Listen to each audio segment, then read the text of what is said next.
Welcome to the Brooklyn Rail's 99th New Social Environment. I'm Charles Schultz, the Rail's managing editor, and I have the pleasure of being your MC today for a conversation about the history of the Brooklyn Rail between publisher Phong H. Bowie and the Rail's curatorial assistant, Nick Bennett.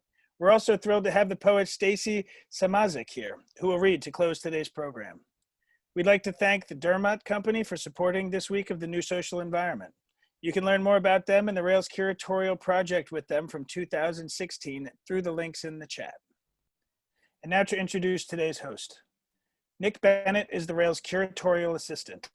He has worked on the ongoing Rail curatorial project, Artists Need to Create on the Same Scale as Society Has the Capacity to Destroy, which is exhibited at MoMA Contemporary in New Jersey, at Colby College in Maine, and in Venice at the 58th Biennial. Nick, take it away. Thank you, Charlie, and thank you everyone for being here today. I start by saying welcome to our 99th New Social Environment. Some of you may have been expecting Joan Jonas with Daisy DeRosier today, but due to an unforeseen conflict, we had to reschedule that to a later date. So please stay tuned to our website and our social media to see when that conversation will be happening. But in the spirit of the Rail and in the spirit of us being adaptable to many and various types of situations, our team kind of came together last night and just this morning to put together today's conversation. And as you'll see from some of the projects that we'll get to a little later, this is very much how the Rail operates in this sort of spontaneity and flexibility. And yeah, we'll get to that. But I want to welcome you all for a conversation today with Phong and I on the history of the Rail, essentially. October 2020 marks the 20th anniversary of the Rail. And I myself have been here at the Rail for about 3 years or so now. And you kind of along the way pick up these stories and fragments of Rail history. And today is actually a really special moment where we can sort of have this history in this concise moment in this conversation today. But you know, other stories that we've heard come from a lot of them came from our lunches that we have before we all went to quarantine and before the pandemic. The Rail sits down from 1 to 2 every single day as a team. Usually we have guests come in and they'll kind of, you know, tell us about themselves, and vice versa. They get some Rail history there. And that is essentially what this series here on our 99th episode kind of was inspired by. So there's this nice returning to why we're doing this. Without further ado though, I'm gonna introduce Phong and we'll jump right into the conversation. So many of you probably know this, but I will give a quick intro for Phong. Phong is an artist, writer, independent curator, the publisher and artistic director of the Brooklyn Rail, the River Rail, Rail Editions, and Rail Curatorial Projects. From 2007 to 2010, he served as the Curatorial Advisor at MoMA PS1. His recent projects, which I've had the pleasure of working on with him, is an ongoing curatorial project called Artists Need to Create on the Same Scale that Society Has the Capacity to Destroy. And as Charlie mentioned, that was at this most recent Venice Biennale last year and at Colby Museum. And it began as a project in 2017 at MoMA Contemporary. Phong is a trustee of Studio in a School, the Louis Comfort Tiffany Foundation, Anthology Film Archives, the Third Rail, the Miami Rail, Sharpe-Walentas Studio Program, the Second Shift Studio Space of St. Paul, among many others. And he is a co-founder of the Monira Foundation, which is a collaboration with MoMA Contemporary to bring programming and curatorial exhibits to Jersey City and beyond. Some upcoming projects that we'll probably talk about today are a special issue called We the Immigrants, the first US retrospective of Jonas Mekas, and Occupy Industry City, Artists Need to Create on the Same Scale that Society Has the Capacity to Destroy, Year 3. Now, I think third time's a charm. I think that's the third time we've said that title. But we'll get into all of this. And Phong, hello. Hey, Nick, thanks for doing this. It's very fun. We never really have the time to talk at length about the Rail. So this is a pleasure, and it's a nice way to improvise in the place of both Joan, who couldn't be here with us, and Daisy. But they will come eventually once we get a date for them. So I'm thrilled to be here. Yes, me too. So Louis, I think we can start the slideshow now. And before we get into the whole history of the rail and start at the beginning, I should say that Phong, for many years, tried to be a classic hedgehog, but he realized he is actually a classic fox. And we'll kind of explain that a little bit more. But Phong, the first question, as we're looking at the first issue of the rail itself from October 2000, my first question for you, Phong, is that you yourself have always been a practicing artist. And we've talked about the rail in the past and up to the present as this living organism, and even, you know, this idea of the social environment, which is what the title of this series is. So can you maybe talk about the beginning of the rail and how being an artist shaped how your unique vision of the rail then was and how it has turned out now? And well, I mean, yeah. It really began with my having been so close to the art historian, Maya Shapiro, and his wife, Dr. Lillian Milgram, whom I have the most profound privilege to pay visit every Wednesday until I met them in 1986 when I first came to New York, barely 20 years old, and then Maya died in 96. So I have the pleasure, essentially the last 10 years of his life, every Wednesday I would come and walk with him at 4:30 for a good half an hour, 4 blocks, only to come back to have dinner with Lillian. So the three of us had this very strong bond, and they should have adopted me like a Jewish grandson. And through them, I met so many remarkable individuals, from poets to philosopher, artists, and also occasionally you would meet remarkable theologians and other academics. So I just so incredibly thrilled with how their life had been. In other words, it was an ideal life that I felt maybe one day I can recreate without nostalgia, because, you know, having met people like novelist Saul Bellow, philosopher like Isaiah Berlin, Susan Sontag, obviously, Elizabeth Hartwig, and many others. And I just felt, you know, maybe I can somehow create that sort of community in Brooklyn. You know, I moved to Greenpoint in 1993 and eventually met many artists and writers. I think the rail began as a pamphlet, simply an 8x10 piece of paper and folded so that there's 4 columns appear. The intention is to give away those pamphlets to the L-train commuters in 98 when it was created. It was a bi-weekly pamphlet.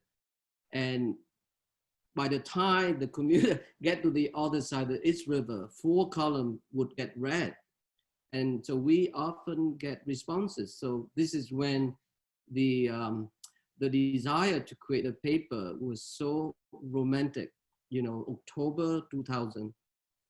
And it just leading to that very first issue, I bought a few copies of 2 copies, I remember very distinctly, of the 7 Arts on the street in Williamsburg in the yard sale, and was so excited because it was the paper, even though it only exists for a year, 1916 to 17, it was founded in the West Village by a poet, an early follower of Carl Jung named James Oppenheimer, and his friend Waldo Frank, a literary critic, and Van Wyck Brooks, also a literary critic. And I think it was funded by their mutual friend, a woman named Annette Rankin, who agreed to support the magazine without editorial interference. But I think her family pressed her over the magazine increasingly hostility toward the US involvement in the First War, which essentially ended the magazine, ended her support, and led to her suicide shortly thereafter. So it's only about 12 issues in total. And the intention is to bring traditional subdivision of the art, you know, painting, sculpture, architecture, music, poetry, dance, and performance together. And that somehow became the real aspiring structure since the very beginning. It took a while to get there, but I just love what the first issue say in the editorial. It's not a magazine for artists, but an expression of the artist for the community. It's a very important thing that is staying in my mind. And I think the real philosophical underpinning is very much rested on that inspiration early on. And so that's what you see there, the first issue. And it's very important that if you see the design, it was designed by my former girlfriend named Fernanda Smith, very gifted graphic designer. So it's structured like Russian constructivists. And if you see the next image, it was in the same time that I created this installation. It's now a defunct gallery's called 4.5 Project, run by George Mansfield, the remarkable artist who created the mall where Spoonbill and Sugartown is now located, who later became the mayor of Dia. And so this was his gallery. I created this installation site specifically in a week's length. And it was a time when I was working in construction. I was a very good taper, plasterer. So this is what allowed me to use material. It was very much inspired by Russian constructivists. So this is entitled Homage to Tatlin. So I thought it's also rhymed with the constructivist and construction. And the idea is using, you know, whatever available from the material like sheetrock, wood, plexiglass, and whatnot. And so this was my first installation, really. So it corresponds to the rail. So I was very thrilled. I never remember having slept much that week, Nick, because it was last minute invitation. So I just worked on by myself. I think you might have other view of this piece. And the idea was very exciting because how you create site-specific installation based on the concept of how Russian constructivists had assimilated, internalized Cubism. So I was interested in synthetic Cubism rather than analytical Cubism, the second phase of Cubism, and how to create a form of or architectural present that correspond to the given space, which to these days, it having a profound spatial awareness, whether I'm an artist or especially when I curate show, I feel responsive to space, and it's a very visceral, emotional level. I think we have a few more of these different views.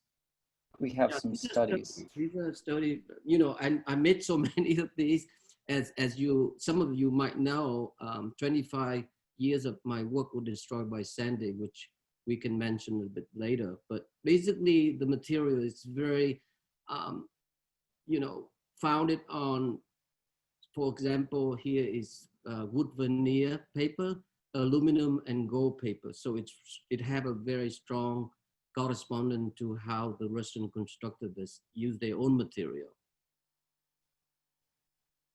So you can kind of see, Phong, it's interesting to see those really early works because that sense of kind of urgency, we use that word a lot.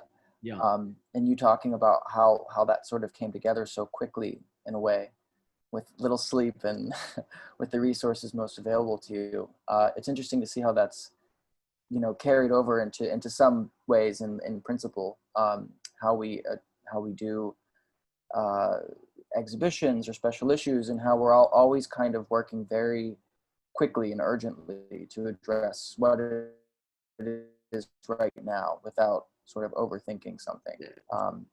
But so as we go, the next couple of slides are of a couple of portraits.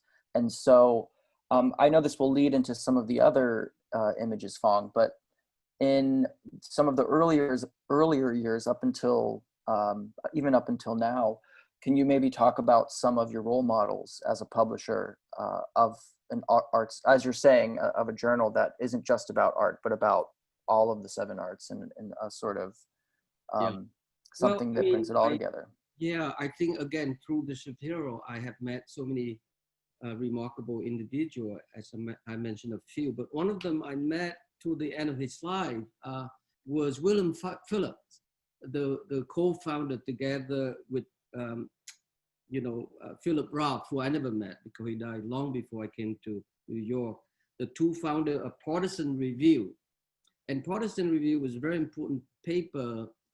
It was found in the mid-30s, but at the time it was so subordinated by the John Reed Club, which was the Communist Party club. John Reed, the author of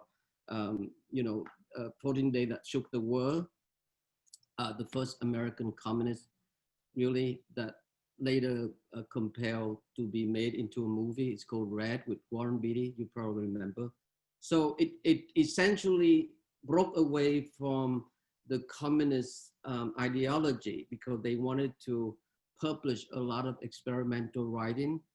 And the time New York, as you know, leading to the late 30s, into the 40s, whole decade 40 and early 50s, there was an influx of a lot of European intellectual and artists were coming, fleeing from Nazi Germany. A lot of ended up in New York, New School of Social Research, which is equivalent of the Frankfurt School, so to speak. But the West Village was filled up of European immigrants, where the East Village was more the Bohemian artists. And I think Partisan Review had that strong representation of downtown Bohemian life, intellectual life. And I just basically read as much as I can. I met Willem Phillips several times. I think he basically died a year after the railroad found. In fact, we paid tribute to him in 2002 when he passed away. So he's one of the giant figure that I admire very much. And within the same year, I met Bonnie Rosette, the legendary publisher of Grove Press, the publisher that were responsible for having staged the first Beckett play, Waiting for Godot, New York, and who was really our great hero defending First Amendment. He won the Supreme Court case against for D.H. Lawrence, Lady Charity Lover, and also Henry Miller, tropical cancer.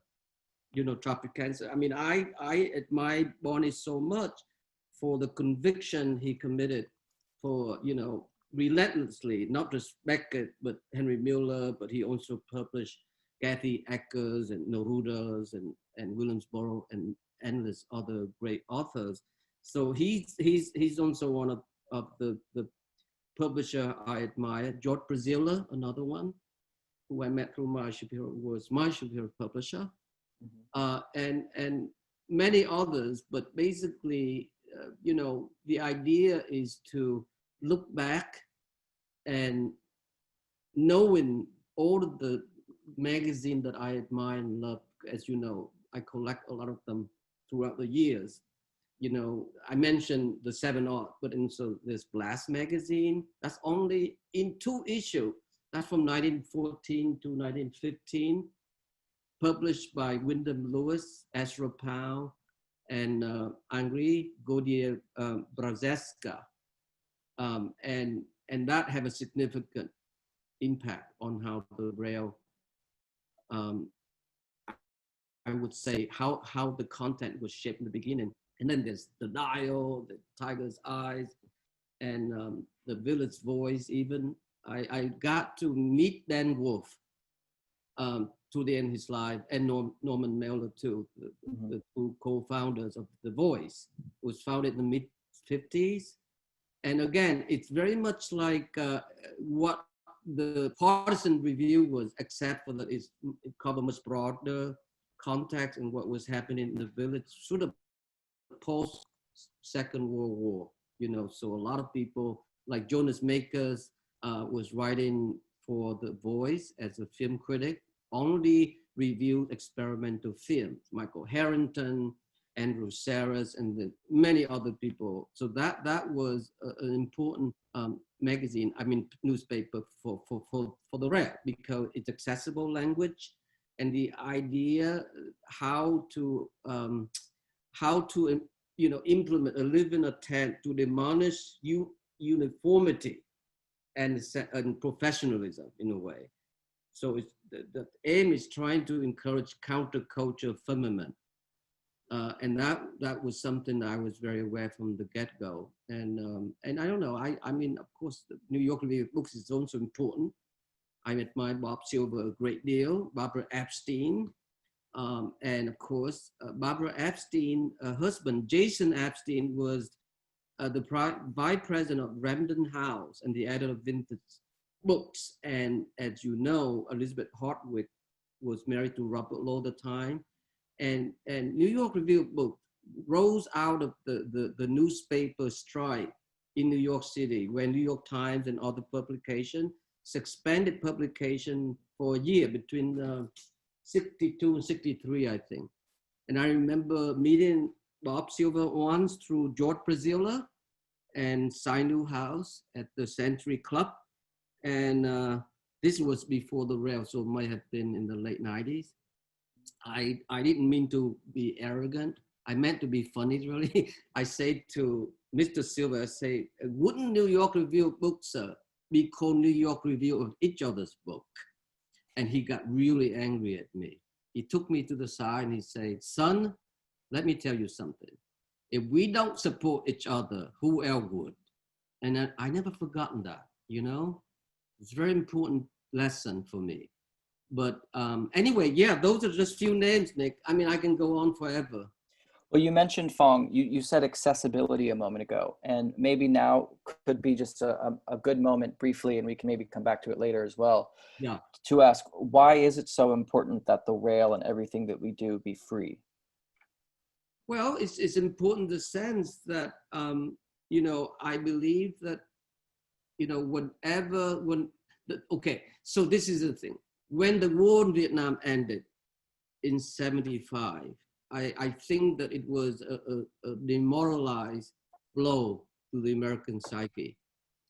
I think that whatever fell, you know, during the Vietnam War, I would even put it in the context of maybe in 64 or so. I mentioned this a little bit about how I always admire John Kidd's terms, negative capability. I think we talk about that a lot. The willingness to embrace uncertainty, the willingness to live in mystery, and to make peace with ambiguity.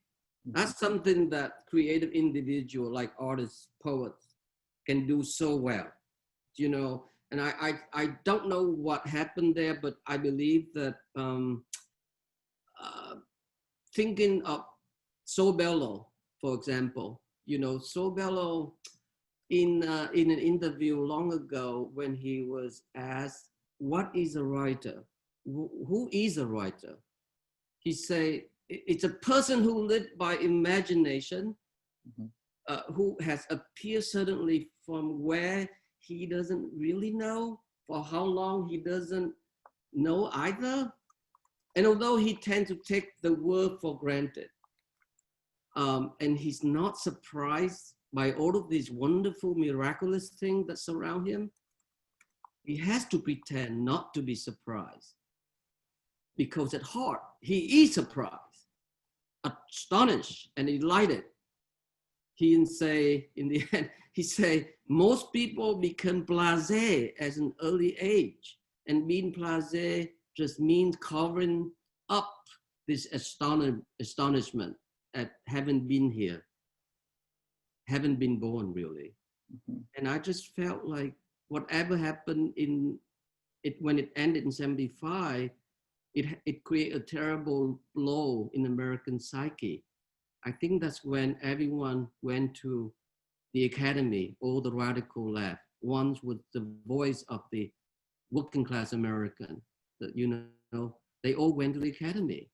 And by the time, by the, I would say the 80s, everyone perfected their specialization. They became more insular, more, I would say, hermetic. And they don't no longer have that platform, social platform, ones that the bohemian life, the counterculture provided them. You know, this incredible, beautiful blur, cross-pollination. Mm-hmm. And I think that what happened in the academy, and it's so long, we were taught to become a specialist, which is what you say earlier about everyone aspired to be a hedgehog, you know, yes. The idea of the hedgehog who can see the world through one single vision, as opposed to the fox to whom the words cannot be boiled down by one single vision, you know, it's one-dimensional reading. And I think for the rail to have the embrace of the 7 art, in addition to our social and political meditation, was an ideal way to encourage the smart friends of ours, who most of whom in the academy can actually get back, you know, write in such an accessible language, and having a pleasure in doing it. And I think that there's no mistake why in the last few years we are experiencing what we call spillover readership. You know, like the people like Stacy, for example, you know, who will be reading later for us. So thrilled to see Stacy here. The poet in the poetry project are reading art criticism or reading interview with artists, and vice versa. The people in the art community are now reading poems in the rail, and you can apply to other section too. So that's what we do, Nick. We'll bring the unity of our created in the, you know, communities together. And I think it's now more than ever. That's exactly why we have created this ongoing new social environment lunchtime conversation. Absolutely. Exactly. So keeping an eye on the time, let's look at the next couple of photos, Louis. Of course, this is a big one for you, Phong, and maybe you want to mention how you met Meyer and Lillian. Oh boy, it's a long story. I see if I can give you a haiku version. I was asked to approach, to come to his house by the dean of the New York Studio School then, named Bruce Gagne. And I was warned not to bother him. He's very protective of his time. More likely Lillian will come to the door. At any rate, to fetch actually a painting for a founding faculty members exhibition, actually curated by one of our own writer, the luminous Hearn Patty, actually. He curated that show. So I came to the door, and instead of Lillian come and fetch the door, it was actually Meyer. And he immediately asked where I came from. So I said to him, I'm from Vietnam. And I'm sure not every day, you know, someone like Meyer Shapiro would meet a Vietnamese painter. At any rate, he was intrigued, and we spoke about the war in Vietnam, and I was incredibly blown over of every single name that he even know how to pronounce in Vietnamese accent, but he essentially listed the name of general and official from North and South Vietnamese regime in one standing. I was so impressed by Meyer, and you can tell he was so excited too. So essentially, he just asked Lillian whether he can invite me in for tea. And that's how our friendship began. And yeah, and we had this ritual every Wednesday. I came and walked him, and then ended up having dinner. And so I read a book a week. That was the ritual. I would come away with a book to read, only to be tested the following week before getting a new one. So that was my former That was my formal education. Can you maybe guess in all how many books you read in that? I think it's 600-700 by now. I know that the 2 summer I was in Vermont with Lillian after Maya died in 96, so 97, 98. I read all the favorite philosophy book that he read. So from Kant to Schiller to John Dewey was his professor at Columbia. Sure. I couldn't get through some other stuff, you know, it was so technical. But most of those books I read. I'm curious, Phong, I'm seeing in the chat here, and this is like a fun little side note perspective. Do you know who was holding the camera in this photo? I think it was taken by my friend, a very terrific painter, Israeli painter named Ayal Danieli. Okay. Yeah. Well, I as you said, I mean, the influence of Meyer and Lillian on you manifests in so many wonderful stories, and that could go on and on. But let's perhaps go to the next slide, Louis. So I think this is 2007, Phong? Does that sound about right? Maybe even earlier. It's hard to tell, Nick. But yeah. This is where is now my living room. Both, you know, this room and the room that follows, see that through the door there, was the headquarters of the rail. It's established in 2001. And so it is my loft, and you can see it's not as organized as we are now, because in those days, it was an incredibly small staff. Basically me and Rose DeMore and maybe one others, you know. But yeah, that was, thanks for finding this photo. Oh, for sure. Well, thanks to Louis, who actually found it. So I think we're kind of going along a bit chronologically here. And if we go to the next photo, we return to John Ashbery, who we just said happy birthday to last week. And maybe Phong, in sort of as the rail was growing and advisory boards and other things were coming about, perhaps you can talk a little bit about John and how that started to grow for the rail. Yeah, John, I met John long ago, but and then later through John Yao, when John Yao was also the art editor. But particularly always admired John Ashbery for his art criticism, but also as a great poet, one of our great poets. And it was so appealing to have read so many of his criticism. And to me, the early art news when Tom H was the chief editor was an ideal way of mobilize art criticism from different perspectives.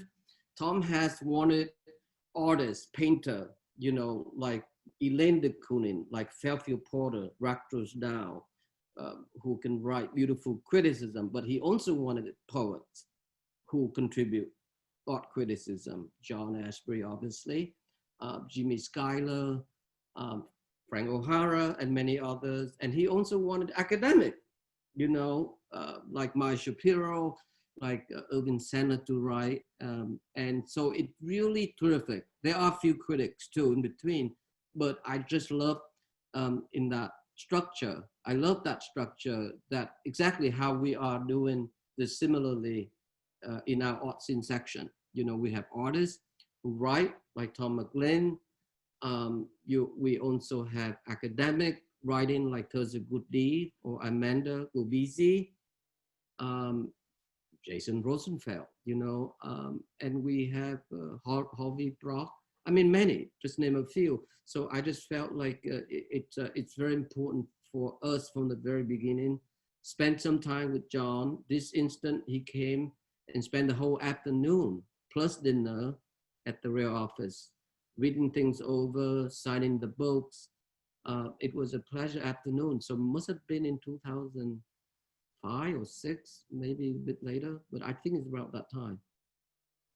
So speaking of community, which of course is so integral to what we do at the rail and what the rail's always stood for, why don't we go through the next couple of photos, because you can get a bit, well, this of course is Henry Luce, but, and I'm sure Phong, you want to mention this photo. That's Henry Luce III. whose father was a founder of, Time magazine, and Fortune magazine and other important magazines, very important man, who frighteningly were the president of Skull and Bone Society. But Hank and I bonded over our mutual admiration for Alfred Jensen. And I think that's how we became good friends, and that's how I was invited to spend many weekends with Hank and his then wife, Layla Hotley Luz, in Fisher Island. Was that the infamous dinner? No, this is just an instant where he came to the rail. It was very interesting, Nick. He, instead of, having arrived with a car, he walked across the bridge. He called me at the public phone and he said, I'm walking across the bridge. So I kind of met him halfway through. I was very impressed by that. As you know, Hank wanted to buy the rail in that same year. And the condition of how it would change was no longer the rail. I mean, I think if I can find the letter that he wrote, because I asked him to, can you write and let me know if I was to sell the rail to you, how would it appear to be? Basically, 1 to Z, it was a disaster. Like poems would be filling in spaces like the way the New Yorker would do with poem, where we are presenting poem as a full page with such dignity. That would not happen under his watch. And art criticism will be chopped down in half. Lengthy, in-depth interview with artists will be disastrously shortened, not like 6,000-7,000 words that we've been doing, So it went on, and I realized when I last saw him, I said to him, it's no longer my journey. That's your journey, Hank. You just buying the rail added to your journey, the model of success. So what do I do with my life? Why don't I have the entitlement to my journey? So we got drunk that night and hugged each other. And then he passed away. I mean, he was a very remarkable, charismatic, very intelligent man, very honest. We really love each other. Well, I want to go back to, sorry, I was mentioning community before, and that's maybe in those suggestions from Henry or Hank, as you called him, where he maybe didn't fully get the importance of community to what we do. And going to the next couple of photos, Louis, I think the next one. So in the next few photos, we're going to see some action, some things that the rail has done throughout its lifespan, and you'll get an idea of how important people gathering and people interacting is so crucial to what we do beyond just a paper that we produce. Yeah, it's a good example, Nick. This is our monthly art editorial meeting. In this instant, the guest critic of that year might have been February, I think, 2014. So in the far end to the left there is Joaquin Pizarro, who's now one of our luminous consulting editor. Across him is Howard Zigerman. But you can see all our writers there, Sarah Rufino, Jared Ernest to the far right in the back. Many artists are at present, right next to me in the left there is Dorothea Rockburn. Here's on the left is our beloved. Yep, that's Anne. Yes. And then, this is what we do every month. Just a good example of the gathering, talk about ideas. I know that his subject of that editorial was very remarkable. I think it's called Art Theory and Infancy, sort of taking apart why the American Academy is so obsessed with French theory for all the wrong reason. Yeah. So let's go to the next image, Louis. Yeah, this is quite a panel of people here. Yeah, it was very, I think it was the last show of Harvey Quaitman, whose work I admire greatly, who I met only a few times. But it was the last show at David McKee. This is maybe 2014 in the summer. So the panel was put together very fast. I was a moderator. I was invited by David and Renee McKee. And so put together with Dory Aston. Well, on the far left, you see the Eva Lamboas, and then the legendary Dory Aston right next, and then R.H. Quaitman, his daughter. And Ron Gorchab walked in and I asked him to join. It was last minute spontaneity. And it was the terrific panel talking about Harvey, significant contributions in artists, also, but his influence on younger artists, that next generation, and the use material and some formal ideas and whatnot. It was terrific. I mean, you know, whenever we get a chance, Nick, we always undertake any kind of invitation if the schedule and calendar allow us to do it. Sure. You know? And we always try to make it happen. Yeah, exactly. And this goes without saying. I mean, before we did a daily conversation series, you know, we did at least a monthly sort of panel discussion or some form of a conversation on top of course, our feature interviews every month, which are always at least 4 or 5 interviews. So yeah, that dialogue, that ongoing dialogue is so crucial in various forms to what the rail does and what it continues to do. So let's go to the next image. Yeah, this is another good example of how we can mobilize in transit. You know, it basically generating a panel discussion surround that show that our friend Lauren Hoffman curated, MoMA. It's called Forever Now. Remember? Contemporary painting. And that was, of course, 2015. It was very controversial. A lot of people were left out. Given the limitation of the space, I think it would be hard to criticize Laura. But at the same time, you know, many others felt left out. And it was very controversial. So it's, Carrie Moyer approached us, and this is what the panel is about. And I think Phillips Tuckman was on panel, Mike Wallace, Gray Lindquist, and who else there? And Alex Bacon. And so this is at Hunter College, MFA studio. It was fun. It was very fun. Well, having fun is important in what we do. So it's important to remember that. Okay, so Louis, can we go to the next one? I'm saying this, okay, perfect. Because before we jump right into these videos, and we're gonna toggle to the next screen for those videos. We have a few videos to show you all, and I believe all of them are rail curatorial projects. And one question, Phong, that as we look at the Hurricane Sandy video is simply asking, you know, how did Hurricane Sandy affect the rail, and how did that affect not just you personally, but how in a way it expanded what the rail was setting out to do and envisioning for itself. So I'll ask that, but let's have a look at this video first.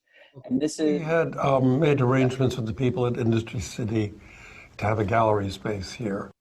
This fall, we thought, since it was coming to be the first anniversary after the Superstorm Sandy, that we would have that be the theme of the show. We thought of curators, and one of the first people we thought of was Fong Bui, who we admired.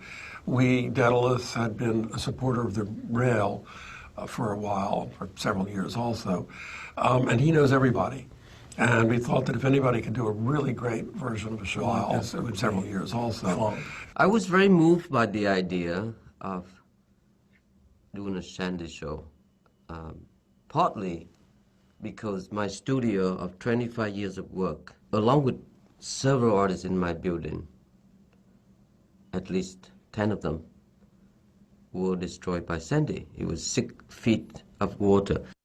Talking to Jack, we both agree that it will be very somber and rather depressing affair if we were to curate a show comprised by just Sandy victims. I decided that in order to make it a bit more festive and community-oriented, that we would invite 50% of Sandy victims, and the other 50 would be artists whose lives, of whose work haven't been affected by Sandy, and they would join in to enhance the spirit of solidarity. In a way, the spirit of solidarity is the key word of this exhibition. And in order to share the various sections in the rail, especially with Jack's consent and Daedalus Foundation's terrific enthusiasm, we were able to create a robust and generous public programming, from several symposia on conservation of damaged works,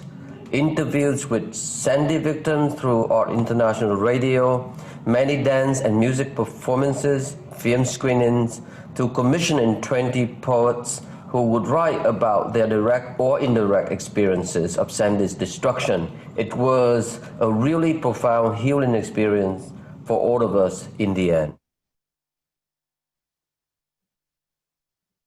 This was a really transitional and a big moment for the rail. So maybe, Phong, you can talk a little bit about that exhibition and how that expanded our sort of curatorial vision.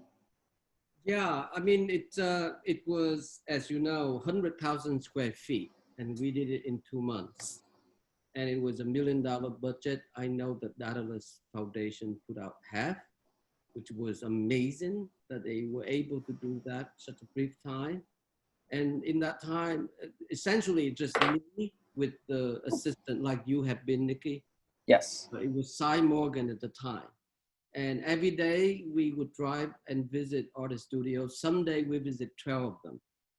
So basically from 8 o'clock till midnight, eating the run, both lunch and dinner. And it was, the first week was so intense, you know, but then the second week, the momentum built up where everyone was so excited. So I realized the idea is that if you present something worthwhile that meant significant integration of various community, people will definitely express similar enthusiasm and willingness. So basically, you know, we did it so fast. And I know that when the opening night, it was easily maybe 12,000 people came. I mean, that show accumulated over nearly 70,000 in total in that month and a half. It really created the vibrancy and gave a certain cultural legitimacy into the city. So it transformed the rail a great deal because for the first time, I curate show before, I mean, but nothing on that scale. Mm-hmm. You know, it would never happen in museum. It would take them several years. I mean, that's 3 times bigger than Whitney Museum in square footage, you know? Right, and that was after, the Sandy show was after all of the shows you did at MoMA PS1. Yeah, just like what our friend Stacy said earlier, this is the miracle and the gift of small nonprofit. We don't need to go through bureaucratic process to mobilize certain ideas. And thank God the rail doesn't suffer by those bureaucratic process. So we did it so fast and it transformed our ability. It just essentially gave me a sense of what the rail capable of doing is immeasurable, you know, and it just reminded me of my beloved grandmother, who was a very important person in my life. I think it had to do with how I was brought up in a Confucian culture where respectful of the elderly is essential to accumulate your wisdom, you know? And I think that's what gave me the naturalness in my mediation with the Shapiro.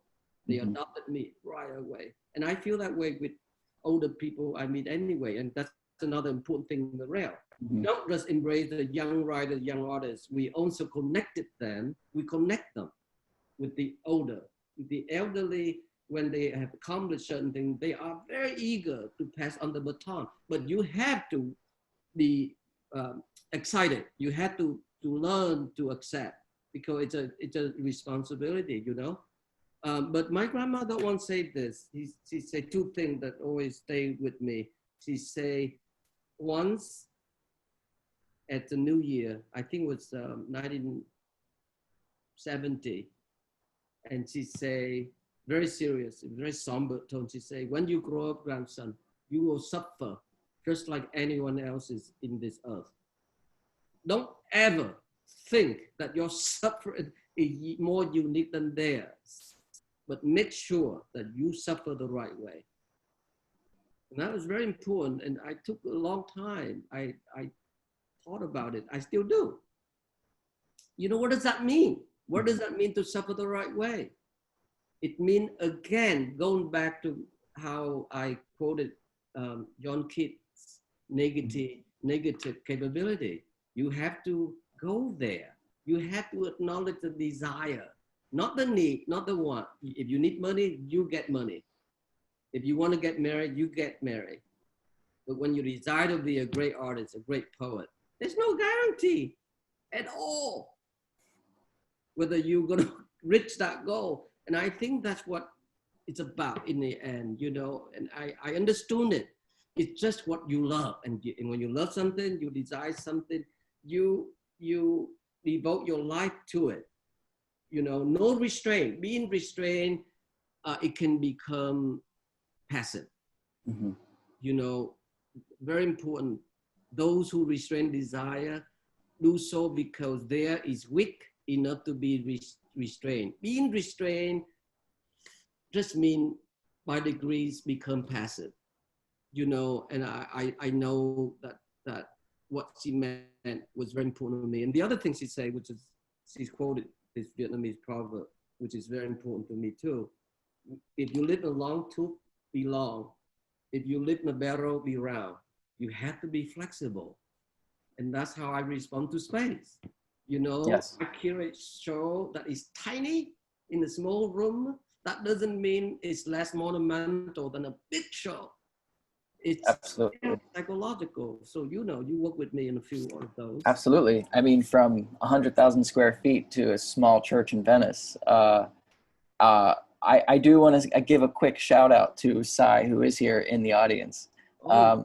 Hopefully Sai is our beloved, I believe, installation manager, but so much more than that.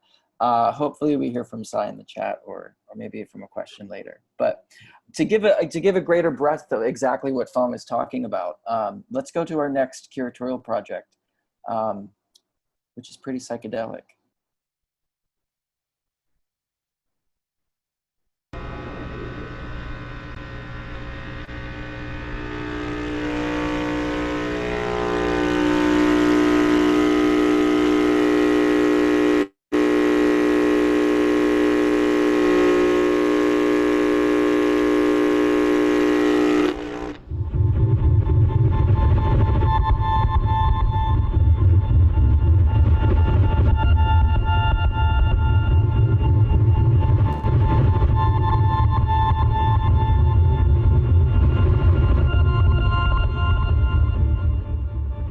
I'm the publisher, editor-in-chief of the Brooklyn Rail. First of all, when I came to Red Bull under the invitation of Max Wolf, the manager there, I at once discovered the space being quite unconventional. It has incredible curved walls, and in addition, you also have the men's room and the women's room painted in glossy, acidic fluorescent red and yellow. It had all the potential to be, I would say, a film set for an Austin Power movie. My immediate response was maybe the theme of psychedelic.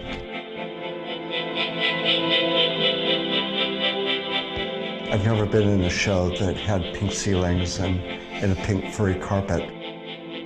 It's rather a playful response to each situation. Dreamland before was essential, which is something I wanted to establish immediately. I wanted to have monopodic head in the tree, and of course, Ugo Roninone, this enormous head, I think it's called Sunrise, was the two works that I wanted to have that dialogue. I was in the hospital and I woke up happily on huge amounts of morphine, and I was hallucinating, and I had this image of my head floating up in the air away from my body, and it kept recurring, and it was a tree, and all of a sudden it just left my body.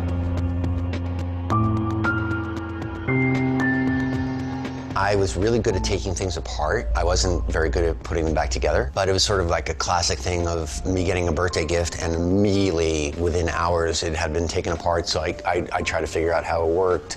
I think I was actually just staring at someone's ear gauges on the subway and just thinking, oh man, wouldn't it be great to just blow some bubbles through those? And that's kind of how it happened.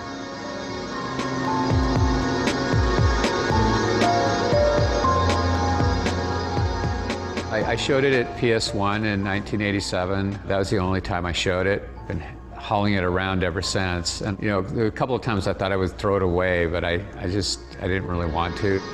The kitty litter has that sort of desert sand kind of vibe to it, which I sort of liked. In being in the show, I was involved in doing the sign, this whole psychedelic sort of supernatural aspect to it.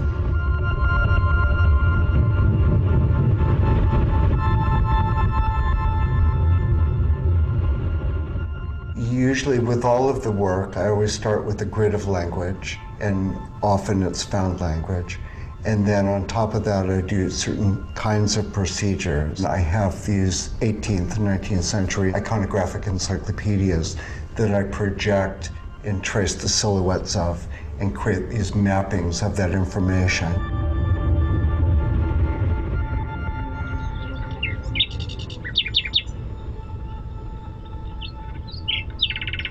It took 3 years. I carved, I constructed. If it's necessary, I'm willing to chop the piece in half.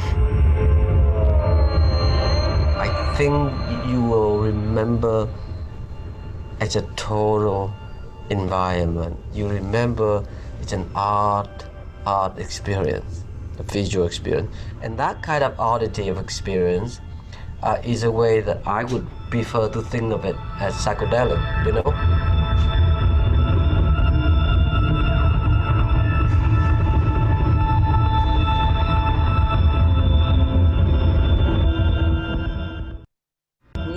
So yeah, that video speaking so specifically to place, you know, how do you as a curator, Phong, address the space that you go into whenever you're thinking about putting a show together? Oh, the space cried out for the work. I never really curate a show where I impose the work into the space. It's always in the space, give you idea. And it's been that way since day one. You know, it's not a intellectual exercise. It's really knowing how certain works of art will create dialogue within that space. So sometimes you want to amplify the contrast, sometimes not. Sometimes it's parallel can work beautifully. And then we think about visual textures and formality and other means, but I think it's really more about the thrill, the pleasure of being a conductor in a way. You know, how can you conduct a symphony? You know, you have to know when the piano player can you know, be a little bit more pronounced than, let's say, the violinist, you know, and then knowing the bassoon or the percussion is equally important. So it's really modify the different sound in the symphony in a way. But overall, you wanted to make sure you want to inspire the symphony is a good musical and inspiring experience, you know? Absolutely. Yeah. Well, we have a couple more videos. They're short, but I want to make sure that we all get to see them. So we're going to now shift into some of the more recent years and the years that I came on board. I remember the first, within 2 weeks of me being at the Rail, Phong said, "Hey, Nick, do you want to help me put the show together?" And I said, "Sure." And it was a whirlwind, but it was incredible. In so many ways, this was a political show kind of in response to Trump being elected. But it was much more than that. And it addressed social and political themes that I'll let the video speak to. But let's have a look at this. This is from 2017 at Mana Contemporary. And it's, yeah.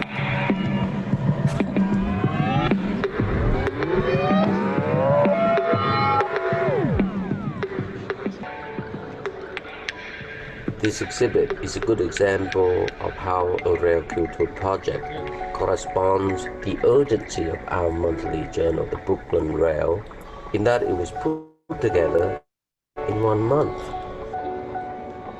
This exhibit, I should mention, has 2 parts. The first has taken its title from the artist Lauren Bond's New York work.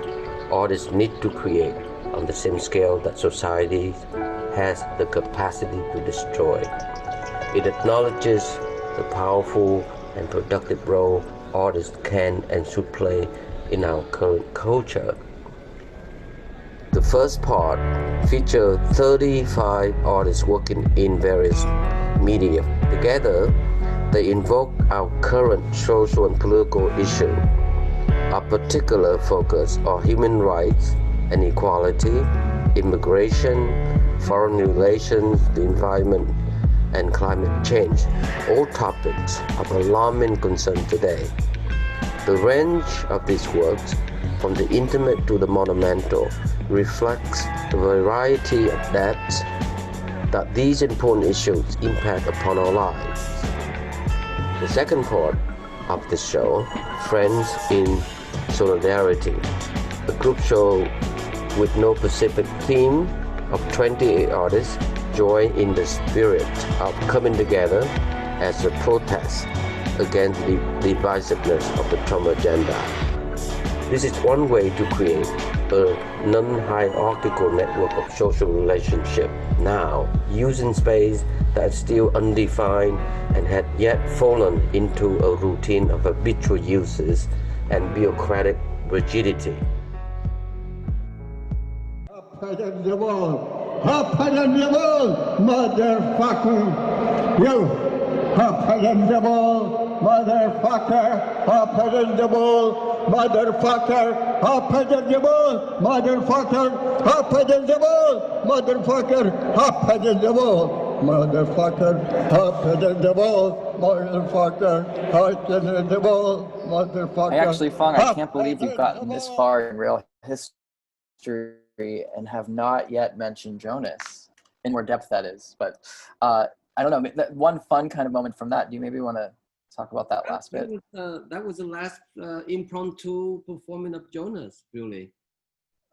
He was a huge hero, obviously. I mentioned Bonnet Rosette, and I mentioned George Braziller. I don't know, I mentioned Irving Howe also, the publisher of Descent magazine. But Jonas was a classic bohemian, a counterculture hero, just like, you know, few that I mentioned. Jonas' titanic energy is very inspiring because in addition to being a poet, a terrific poet, great poet, he managed to publish Film Culture magazine. It's like one of the most important film magazine ever been created, before and after. I think he found that with his younger brother Adolphus, who Charlie have studied at Ball College. And that was 1954, and I think it lasted till the mid-90s. But in addition to doing that, being a publisher, editor, he also wrote every week for the Village Voice for a good 35 years or so. And then founded, you know, Anthology Film Archives with an incredible, robust screening schedule and tied to Machunas and Fluxus. And of course, Warhol and the factory, and then filmmaker cooperative. I don't know how he did it all.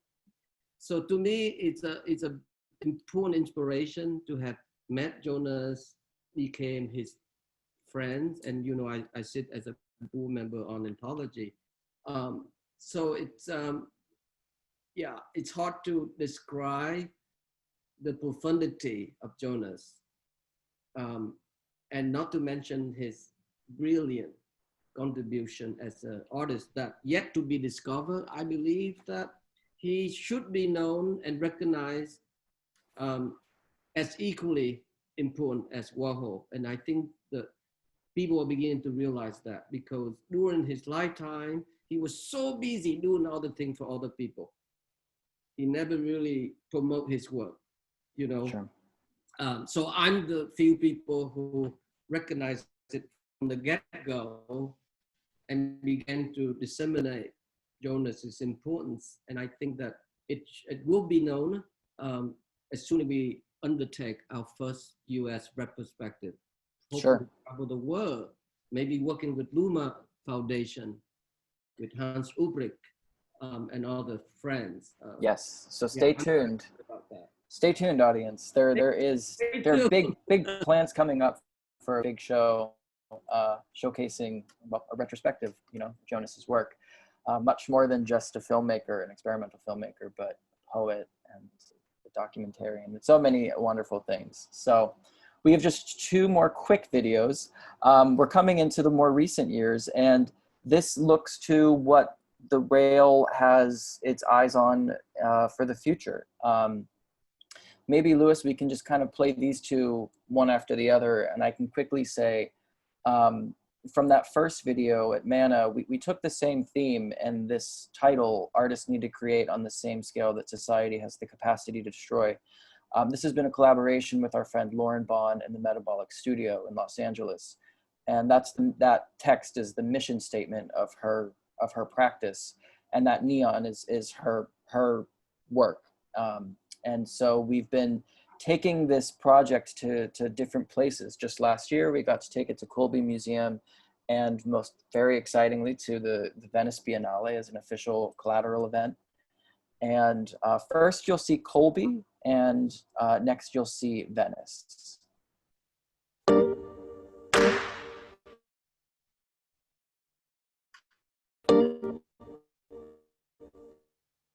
How can we seriously be going forward complacently while the world burns? We are not going to have a planet to live on if we continue like this. We've known about this through science for a long time, but it's really, I think, through literature, through film, through artworks that we start really thinking about and feeling for ourselves the climate crisis and environmental degradation. With the theme being global warming and climate change, we wanted to mobilize the community. And I know that Colby have a strong program in humanities and the arts, environment studies, the community of professors and students. It's not your typical curatorial project. We've invited 3 Colby faculty from very different areas of expertise. They've all signed on to be guest editors of a special issue of the Brooklyn Rail, the River Rail. Many of the pieces that they have commissioned or cultivated are conversations between scientists, literary critics, and poets. That's exactly why this collaboration with Colby is interesting, because we are bringing the scientific community, the literary community, and the artist community together. Sadly, not enough people read scientific literature or scientific data. And we need to prepare people to take action, to change their ways of living, their ways of seeing the world, and I don't think anybody can do that better than an artist or a writer. A liberal arts college is really the best place to break down barriers and to think about scholarship really broadly as engaging what you see. And I do believe that art is capable of changing society because of that. Shout out to Colby, to Maine. Now we're going to go to Venice. And I'll ask another question. And then Phong, I think it's a good time to go to Q&A soon. Cool. There you go. The first and most essential painter is the liveliness of fantasy. The first and most essential poet is enthusiasm.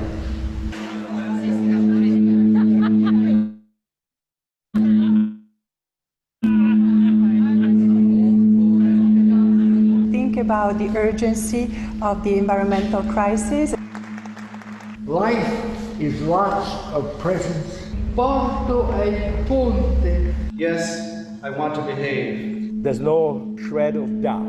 There's some debate as to how it happened. Anyone who wants to become an artist should contact us. Artists need to create on the same scale that society has the capacity to destroy. So it is our collective love to this city.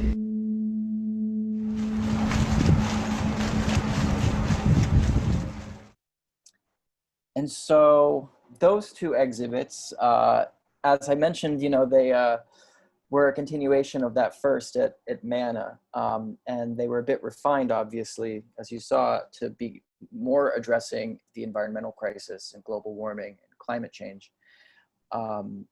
Maybe, Phong, this is a good moment to kind of look to the future. And, you know, as we're celebrating 20 years in this October, as we look to what the rail wants to do well beyond that, maybe this is a good moment for you to mention some of our plans and maybe some other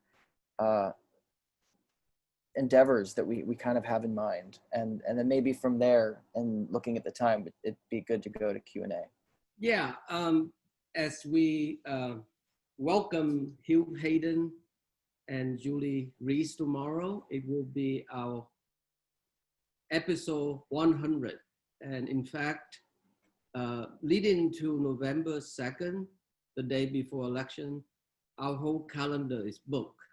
But we're very excited to also monopolize on our forthcoming 20th year anniversary in October to generate more momentum, more energy. Hopefully we can bring back the energy and the vitality of Women's March. And, you know, we know that the immigrant issue seems to be infused with Black Lives Matter, so that's terrific. And we shouldn't fall asleep at the wheel about global warming and climate change issue just because the pandemic is here. Nature has taken a break from humans' abuse, so she can heal her body.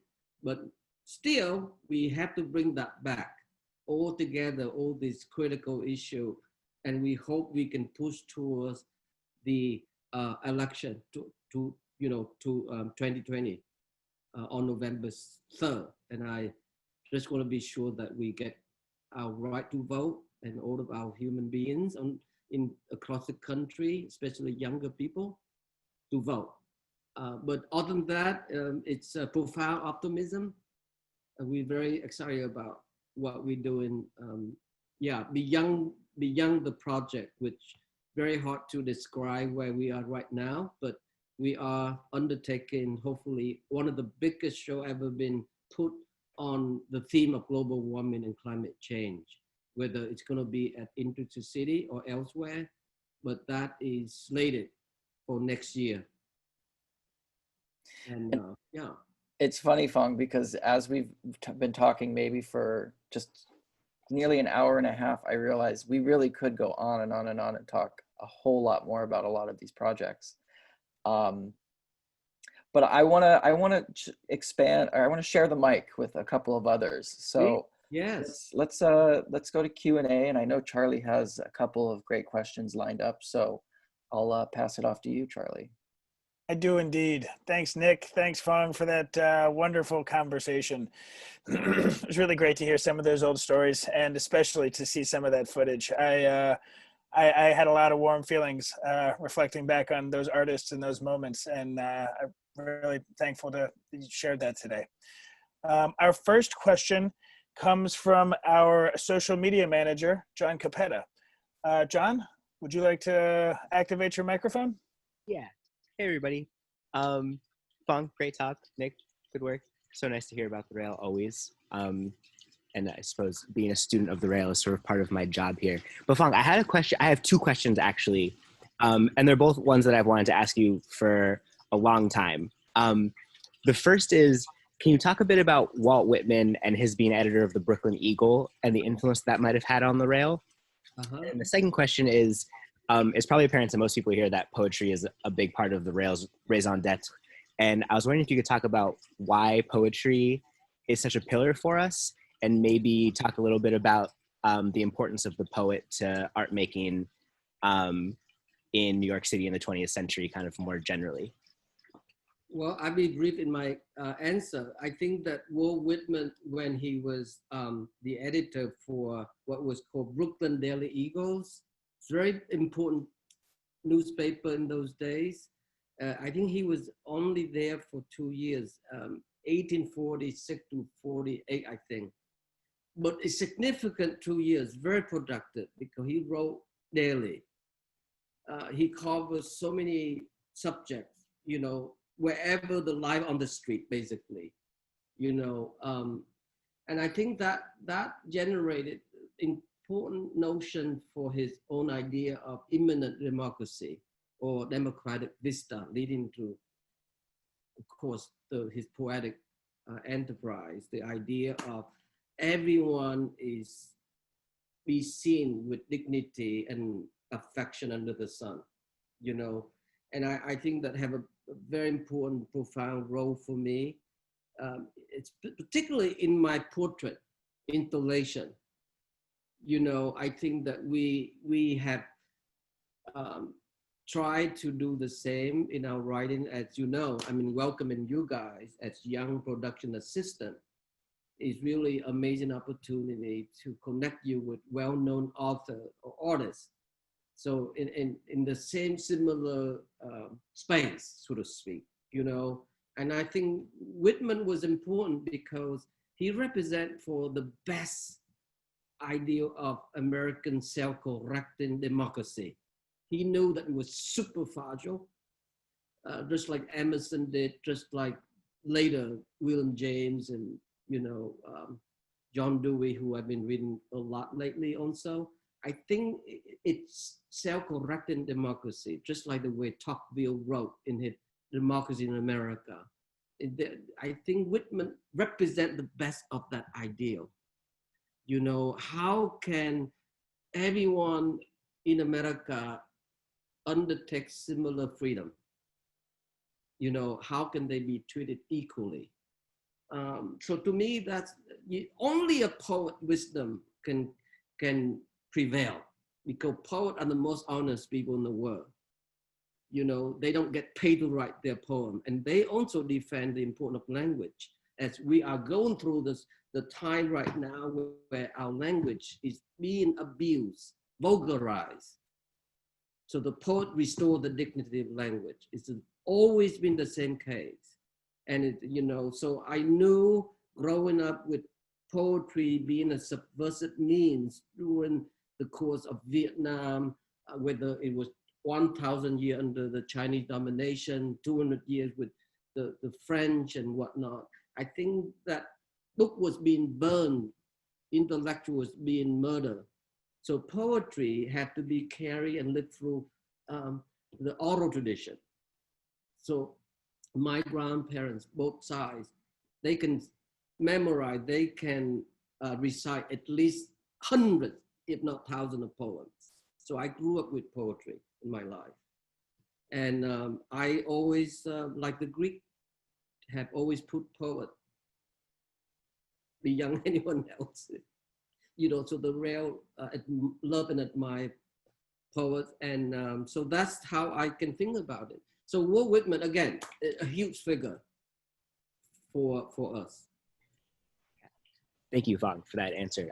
My favorite part of the social history of art is when Arnold Hauser talks about the the Greeks being driven off of the Peloponnese Peninsula, and their sculpture takes a hit. Like they're kind of living in a much more modest lifestyle, and the visual arts kind of react and become more modest and less robust. But poetry flourishes amid the strife and the poverty and the difficulties. Like that's when it.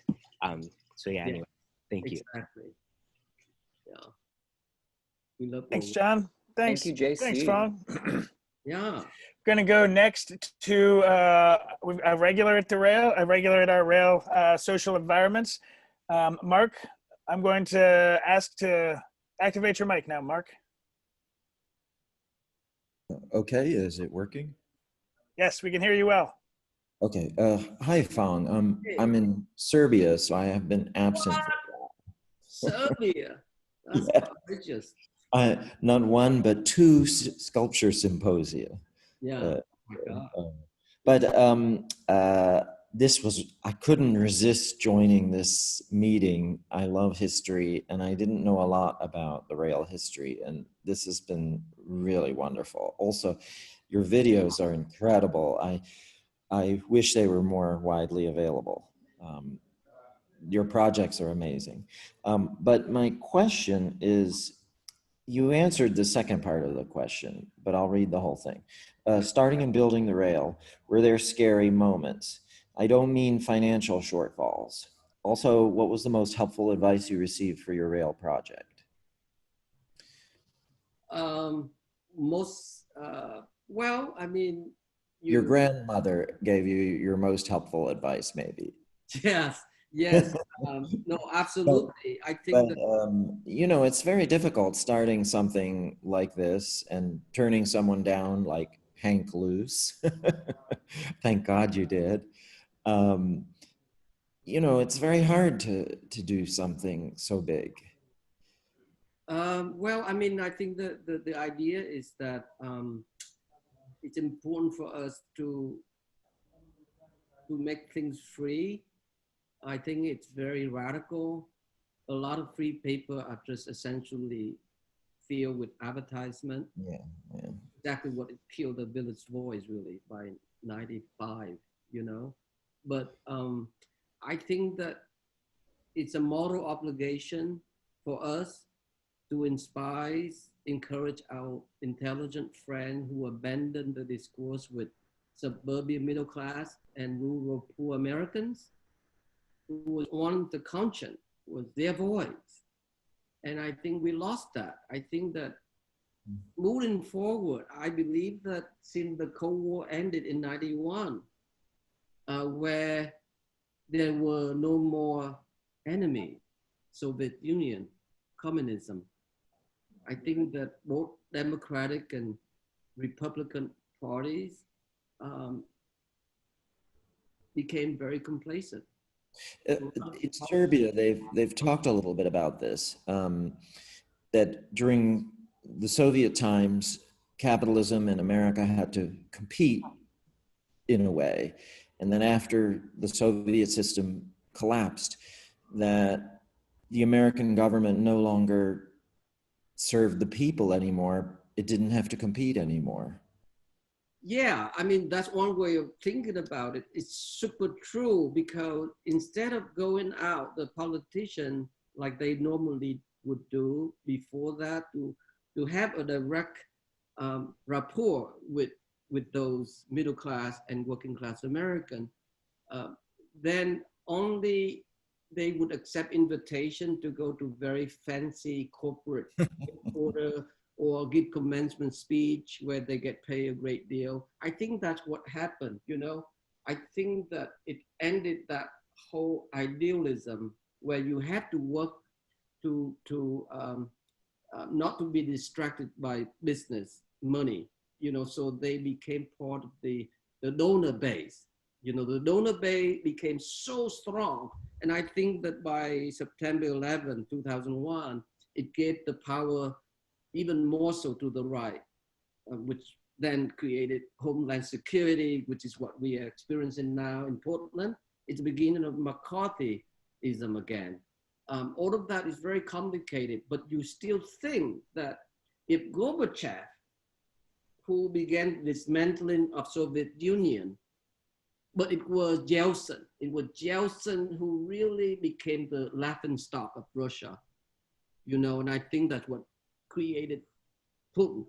Now we have two enemies, not just Russia, we have China, you know, so the Republicans obsessed with China while the Democrats is upset with Russia. So it's a very different condition, but I don't remember, you know, your question pertaining. Scary moments, a scary moment in managing or. Yeah, I mean, that, you know, it's life, you know, everything is, so is our democracy. As I mentioned, it's super fragile. We have to work very hard to recorrect it every time. It's like our life. We're part of that democratic vistas, you know? So I think the idea that, as I mentioned, John Kidd's, you know, negative capability, if you learn how to accept, to live with uncertainty and accepting the great desire to be so with yourself as an artist, it's pretty fantastic. Do you know what I mean? I mean, this is the power of art. This is the power of literature. I mean, it's you still go to museum, be moved by Rembrandt, who's been dead for a long time, you know, and you have that dialogue. You know what I mean? So to me, that's what we must put our eyes on, pay attention to, and not be distracted by speed of technology, exactly what Trump is so good at. You know, he distracts you, like the rest of the autocrats, you know. I think the great Karl Kraus, one of my favorite poet critic, who once say, the secret of the demagogue is to make himself as stupid as his audience, so they think they are as clever as he.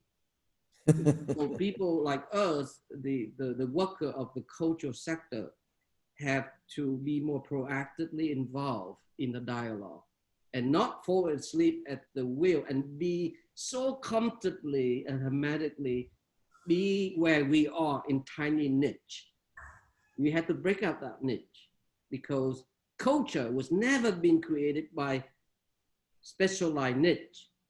One-dimensional human being would never be seemingly possible. It's a terrible critique of complacency. So we have to get out of that. You know what I mean? I think this is a very a profound, timely time that we're going through. And we must work together. And exactly what the new social environment is about. It's bringing the energy with all of us together and as a counter agent to Trump's deployment of speed with no contact. We counter him without the slowness of culture, and we do it every day so we can match his stamina. Yeah. Thank you. You're welcome. Thanks, Phong. Thanks, Mark. That was a great question and a very thoughtful response. We're going to go for our third question to Richard Jacobs. Richard, I'm going to activate your microphone. Hey, Phong, how are you? I'm good. How are you, Richard? It's been so great listening to this. My question's about your drawings. I feel like they personify your dedication to the humanity of the rail, but I also feel like you've amassed, you know, a group of drawings now over how many years now that show our history of art and artists and intellectuals of this time period. I'm wondering, first of all, how they started, you know, what the genesis of them was, but also how you keep the energy up to do so many of them every month. And also, do you recognize how they've gotten better and better? And do you also recognize how the detail just really shows us that your dedication to each artist? It began, thank you for the question. It began, you know, occasion in the past where we had difficult time to get the photographer giving us free permission. They always charge us an arm with the legs. And eventually I learned how to make drawing out of it, out of necessity, based on a low-res photograph. And eventually by 2007, the inclination to create a portrait for an artist, I realized, even though when I started out, it was inadequate, I had to learn, create a new technique for myself, you know? And by doing it, I realized, in spite of the lack of techniques and whatnot, it brings a certain warmth to the printed paper rather than a co-reproduction of a photograph. Someone will notice that it's made by hand, you know? And that's how it started. And I know that eventually by 2008 and 2009, I just want to do as many I can. As we speak today, now, I believe that I'm nearly 800 something portraits. Wow. And I mean, people say to me that it's gotten better. And even artists who never really wanted have their portrait done because they're superstitious, they never have a portrait taken, like Martin Perrier, for example, have been now asking whether I would consider doing a portrait. So I have a backlog of artists who, even before we undertook this new format, you know, artist interview, a portrait by me and whatnot, that didn't really appear till 2007, really. So it's really now I have a list of 40 something artists that I need to go back and create those portraits of them to be part of this ongoing portrait project. So it's a labor of love. I do it by being super disciplined, and the rail knows this. Everything is allocated by increment of hour or two, and I just stick to the calendar and do it with pleasure. And it must be the part of having grown up as a Buddhist, you know. And so you once you make a decision, it's a form of meditating to people's faces. Often I listen to their conversation, or else I put on pen sound and listen to poetry reading, which is terrific pleasure while making the portrait. Does that answer your question? Yeah, I think it's already become a great part of your legacy. I mean, it's bigger than the sum of its parts. Oh, thank you, buddy. You're welcome. Keep up the great work, and thank you for being a leader during this pandemic. You've really risen to the call for the whole diaspora of artists around the world. Well, I'm lucky. I have the best team the Rail ever put together. So we work together seamlessly. We're still dedicated to the print issue monthly, in addition doing the new social environment every day. And it's been saving our soul in a way. It has been a pleasure, keep us swift and alert, and not allowing ourselves to fall into the abyss of impossibility and perhaps perpetual depression, which we feel to do that. So we are carrying the light and enthusiasm and sharing with a whole team, and our friend responding. So that's a thrill for all of us. Thank you, brother. All right, buddy. Thanks, Richard. That was a great question. And just as Phong gave some kudos to his team, I think it's only fair as a team member to give some kudos to our board. I'd like to point out that it was our board member, Juliet Cesar, who redesigned the print issue. And one of her principal adjustments was to give Phong's drawings an entire page. So, you know, what other newspaper gives full pages to poetry, full pages to hand-drawn portraits of the subjects? So, you know, the love in this organization extends from the top to the bottom. And I would, we have the actual lovely pleasure of closing the Q&A today with a question from one of our board members who happens to be in the audience. Susan, I'm going to activate your microphone so you can ask your question. Okay. Hey, Phong. Hi, Susan. Wow, this worked out so great. Oh. Mazel tov to all of you guys. But so, Phong, you know, you are an amazing, serious artist.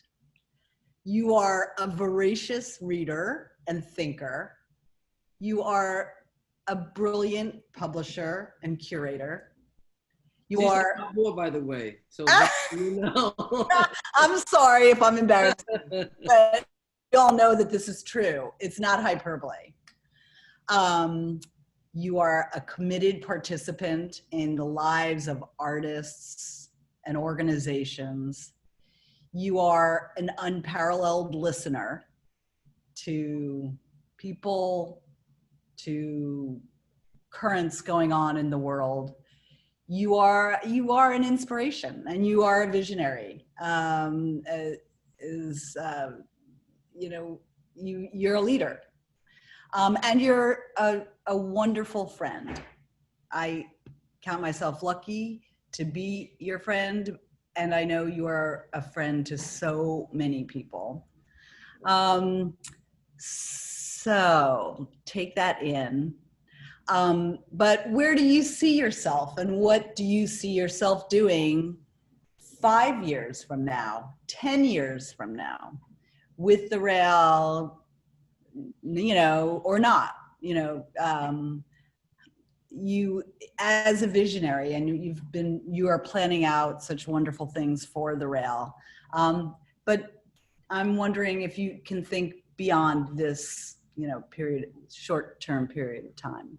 Well, I think we're going through a very profound time, and as Charlie mentioned Juliet earlier, who have helped us so much in redesign the rail and the river rail, why Jeremy, her husband, who's also on our board, helped to create this Zoom forum for us. Essentially, we created the Zoom right the day after Trump declared the 15-day quarantine on Monday, March 16th. So, like I say, tomorrow will be 100 episodes. And where we are now, Susan, is very remarkably profound. We are going through a human experience where everything in the past have echoed profoundly so.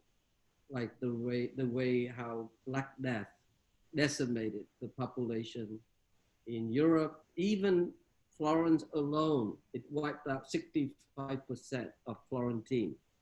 We're so lucky that we go there now to experience, you know, Masaccio Lumina's Brancacci Chapel, only to realize, having completed a few weeks before he fell victim to Black Death, barely at the age of 27. You know, I mean, I can go on naming all the loss that we have learned, only embodied and immortalized through the work of art they have created. You know, the Lorenzetti, you know, old Giotto's incredible workshop was wiped out. But at the same time, it didn't really take the life of Uccello. It didn't kill, you know, Gilberti, Brunelleschi. And when you think about it, it only took three important family, Florentine family. So it's the Medici, the Borgia, and the Cosini.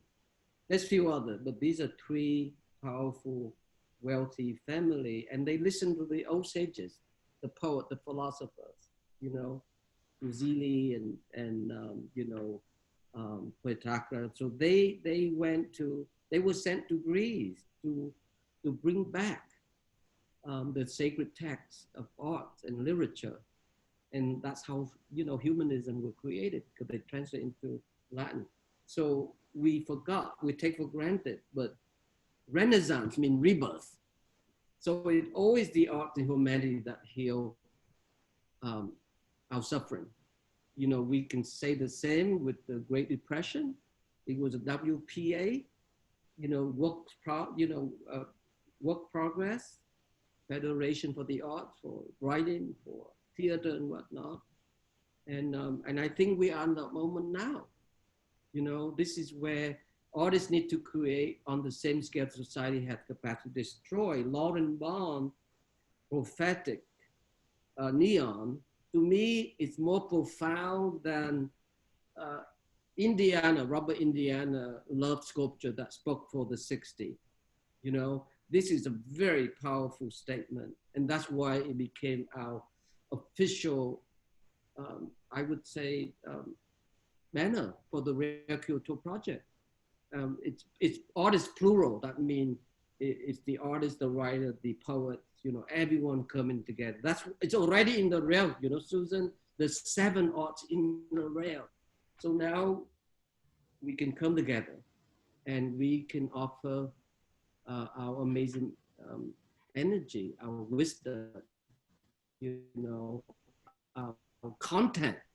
We have so much content, and why we should give it away.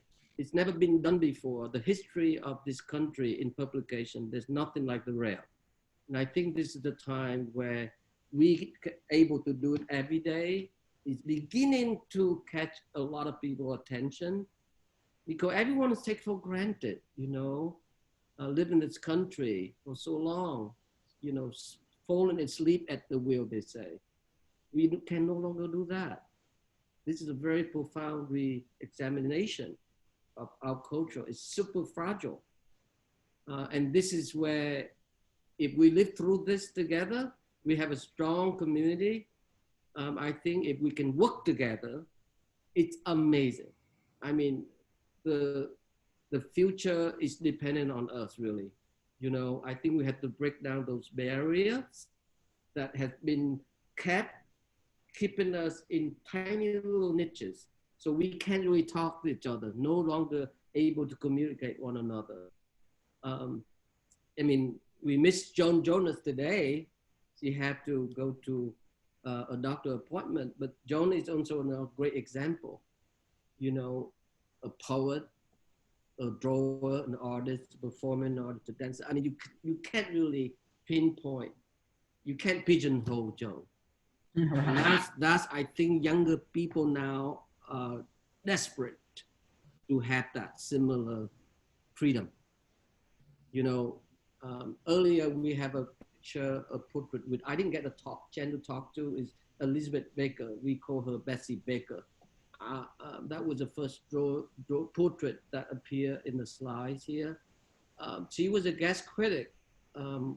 When was it, Charlie? Maybe the summer 2012, and her theme was so great. What is new, essentially? She's already anticipate this moment, Susan. Younger people do not feel, they don't desire to be pigeonholed. They're very free to be inspired by different things and don't even think twice about it, you know? So I think that the Rail helped to create that culture of freedom. So we're all excited as to when and this and that. I hope that we get through it together. I know that we have amazing board member. You yourself is being an important member on the board, and we have amazing staff. And I think our living organism is now plugging into other organisms, like the poet who will be reading super soon now, our friend, Stacy, you know, who have worked as a program director for more than a decade, the Poetry Project. So we are mobilizing our community together. So it's very exciting, Susan. Thank you for giving such a glowing word. I almost walk away like a dog with tail down, but I can accept, I don't need to be embarrassed anymore. I just have to accept, you know, with gratitude. Thank you, Susan. Yeah, thank you, Susan. Thanks, Susan. Thanks, Phong. At the Rail, we have a tradition of ending our lunches with a poem. And that's a tradition that we've carried into these community events. Today, I'm very happy that we have the poet Stacy Samazek with us. I'd like to introduce Stacy before she reads. Stacy Samazek is the author of 6 books of poetry, including Famous Hermits, forthcoming in 2021. She directed the Poetry Project at St. Mark's from 2007 to 2018 and most recently was the recipient of a 2019 FCA grant in poetry and visiting Hugo writer at the University of Montana. I'll ask you a question, Phong, about your curatorial practice. When I know you've curated shows in all different kinds of spaces, including hallways. So you've done spaces as big as museums, as small as hallways, as strange as spaced out, where you put things on the ceiling. How do you think about space when you're going into a show to curate something? Well, I think it's, again, Charlie, you know, have you ever met a very tall person, like towering like 6 feet or nearly 7 feet, and that person is lacking charisma or presence? And have you ever met a small person who have the opposite problem? What we call is Napoleonic complex. It's a similar idea, you know. Space is psychological, Charlie. It's just how you react to it, how your awareness is in tune with the whole environment in its totality. And I think that, to me, it's really sensitive issue. We can't really take it for granted, you know. And I think that perception, that self perception of space is applied the same way when we meet people, you know. In the first impression, in the second impression, in prolonging, knowing the person, no more, no less than a space you moved in and you get adapted to it. And, you know, that's how, to me, that's what it's about. So it never really a challenge. I never see it as a challenge at all. I think it's very pleasurable to be responsive to those conditions. Large, small, you know, it doesn't count anymore than the way that you allocate the time and the work of art, really, that can be, you know, harmoniously curate into the space. So it's not a matter of intellectual, you know, it's very visceral. Does that answer your question? It does, but it also makes me think about space in terms of something beyond the physical, because when I think of your exhibitions, I always think that there is a performative aspect and usually a space for poetry to be read. And so, you know, I think about, I wonder, you know, in comparison to the performances that you brought to the Chiesa in Venice, were different than the types of performances that you brought to MoMA, for example. So, you know, how do you think about those sorts of relationships when you're sketching these ideas out? Thank you for asking that question. It's really about whether the resource is there, you know, Charlie. I mean, if we have the resource to do different things, we never shy away from the opportunity. In other words, the one as the Collateral Project or event in Venice, last Venice Biennale, was one where we can mobilize the rail as a work of art, so to speak. It came close as I envisioned the rail being a work of art. In other words, it had a certain aspects of Joseph Beuys' social sculpture, and it also, by the virtue of having Rickert and Thomas, and of course, Kiki even came the last minute to help out, do the cooking, that meant we also had relational static built in. So the rail is really a synthesis of the two, Beuys's idea of social sculpture, how to expand where art is no longer the precious object and to be enjoyed by a certain condition, but instead it have to go out to social rhyme, you know, so that's where it really works. Here is Stacy, she's back. All right, we've got Stacy back. Let's see if we've got some audio. Can you hear me? Yes. Yes, all right. Wow, okay. Welcome. Thank you so much. So as I was saying, thank you to Phong for your leadership during this time and for presenting poetry with such dignity, which I have always noticed and appreciated, and it's just great to hear you talk about it.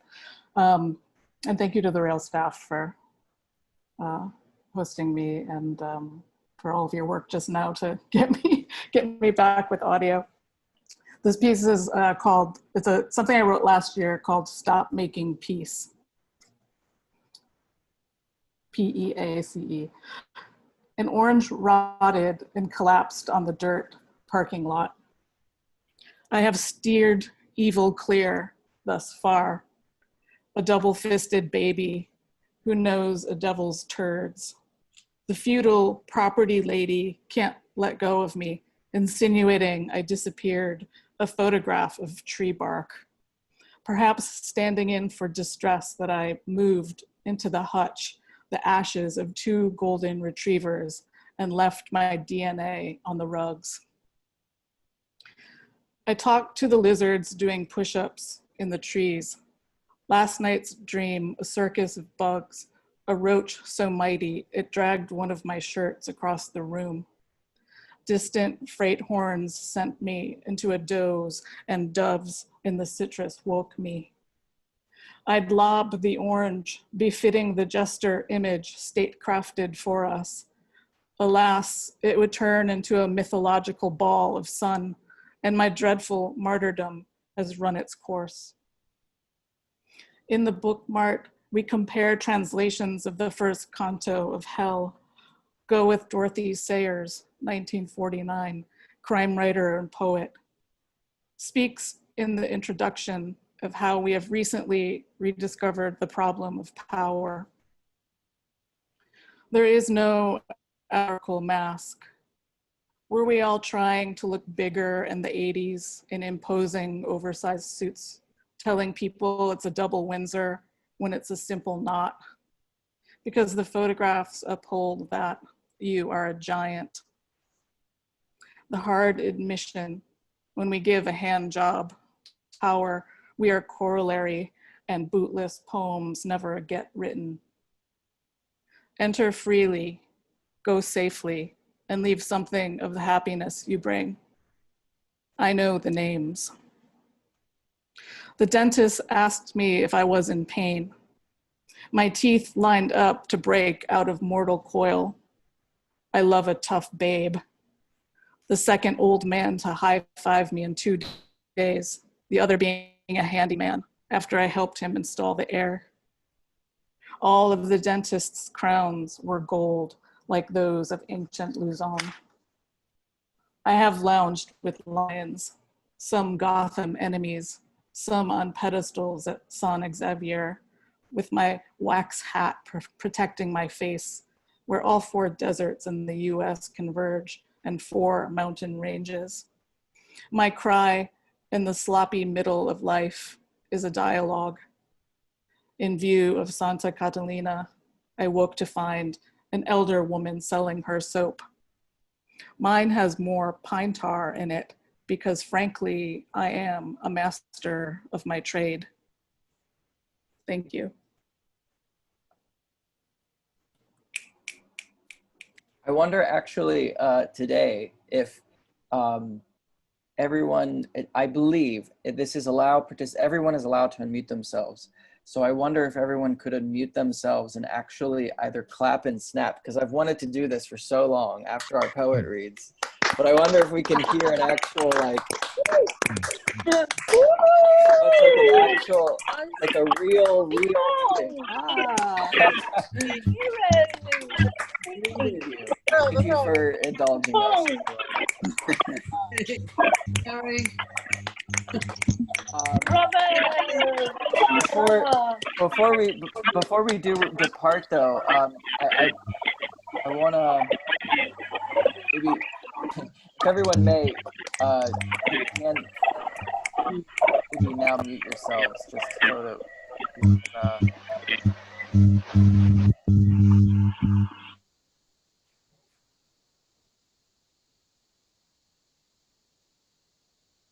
I don't know what happened there. Okay, we had to recalibrate the audio settings for a sec.